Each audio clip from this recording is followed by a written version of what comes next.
ជំរាបសួរបងតគ្នាចាស្វាគមន៍មកកាន់เพจจังหวะណែបាត់ដំបងមកចាដើមផ្ទាល់បងនេះគឺជាប្រភេទ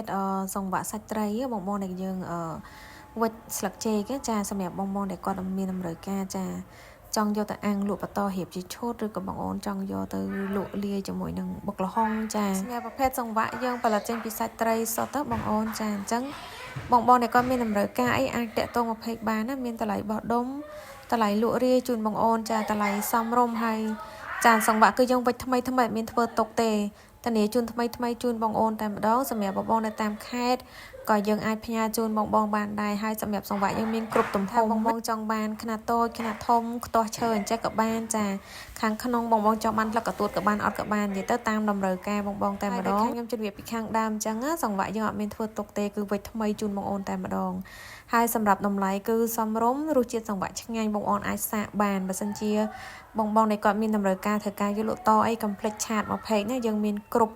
តម្លៃជូនបងអូនតែម្ដងចាហើយសម្រាប់បងនៅតាមខេត្តបាច់ភ័យទេអីវ៉ាន់គឺយើងដាក់ជូនបងអូនចាគឺថាធានាថ្មីអញ្ចឹងតែម្ដងបងអូនឃើញទេចាចឹងអានេះគឺសង្វាក់យើងទៅវិចឲ្យថ្មី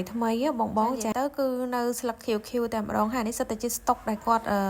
ដែលមួយកំងទាំងអស់បងចាខ្ញុំអត់មានធ្វើទុកទេធ្វើទៅតាមតម្រូវការកំងរបស់មួយចឹងសម្រាប់បងមានចំណាប់អារម្មណ៍ចងល់បន្ថែមអាចតាក់ទងតាម Telegram ឬក៏ឆាតមកเพจផ្ទាល់អរគុណ